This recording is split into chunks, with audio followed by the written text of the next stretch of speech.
Welcome to your Full Circle Friday. My name is Sara, a certified trauma recovery coach with Full Circle Wellspring. Trauma causes a disruption in our neural pathways and can halt survivors from staying connected to themselves, others, and the world around them. They can abandon or exile parts of themselves behind a wall of shame and fear. These episodes are dedicated toward understanding trauma and learning about outside resources, adjunctive services, recommendations, techniques, coping skills, and more to support and encourage the survivor on their journey back to their authentic selves. Let's get started.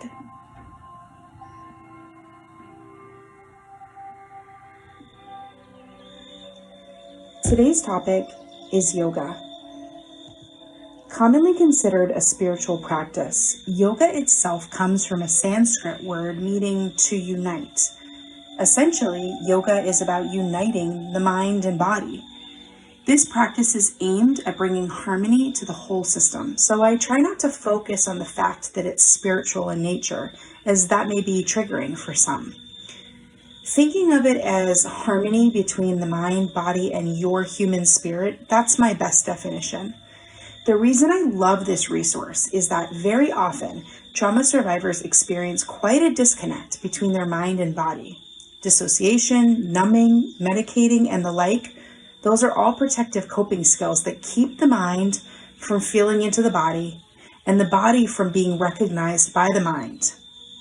Unlike just using the breath as with meditation or breath work, yoga is an active use of the body while focusing on the breath, linking it to the gentle movements of the poses and deepening stretches with the relaxation of the exhale. While I understand this practice isn't for everyone, and trust me, I personally and by proxy know many survivors who dislike yoga, it's a practice that comes with my high recommendation to at least try. If you end up in the bucket of yoga scorners, that is totally okay. Giving it a bit of an upfront effort though, it may allow it to become one of your most cherished exercises.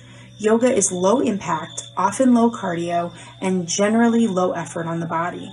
Simply put, yoga is always at your own pace to cater to your own abilities with no need to rush or push yourself into a pose or to force your body to comply. It's like giving yourself a trauma-informed care style workout. Along with the benefits physically in working out muscle tension, stress, and rigidity in the body from the years of enduring what we survivors have endured, yoga also promotes overall well-being, stamina, flexibility, and calmness, while also centering the mind, grounding the spirit, and strengthening the physical core.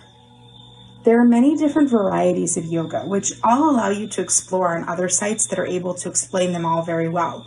However, I will say that my experience with years of many different types of yoga has personally given me a deeper depth to my flexibility, emotional tolerance, and allowed me to make room for my shortcomings by offering myself self-love and self-compassion during these practices.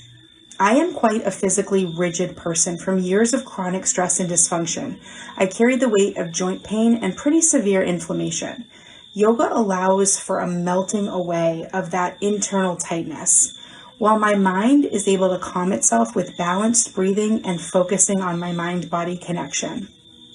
A great place to start if you've never tried it is Hatha Yoga, which is a basic core poses kind of introductory style to yoga as a practice.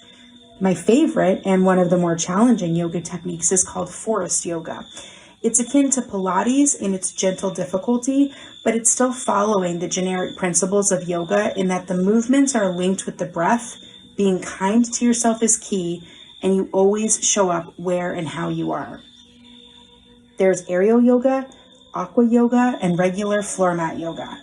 There's guided yoga with hands-on posture correction, and now there's trauma-informed yoga practices so that there are yoga instructors that have a trauma-informed background, so they're able to work with people who really struggle to get into their body and or those who may possibly get triggered if they're touched.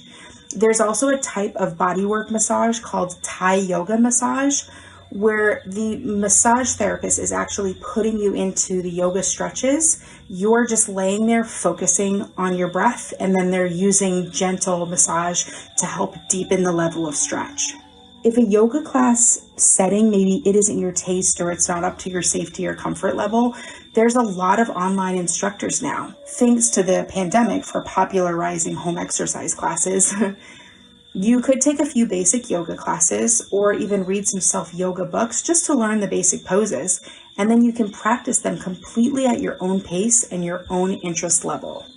I have a routine. First thing in the morning, after drinking a giant glass of water, of stretching my hips and lower back, and then doing basic cat and cow poses to awaken my spine for the day, along with some basic neck rolls and core stretches. And then to end each day, usually after rolling on my foam roller, I do some chest openers, hamstring stretches after a day of sitting, and full body tension releases before going to sleep. So yeah, yoga has just kind of become a part of my habitual rituals, and I encourage you to give it a try, even just a class or 3, right? I can say over the years that I know exactly what I want now from an instructor, so I will warn you that sometimes you have to go through a few classes until you find the right teacher who matches your style.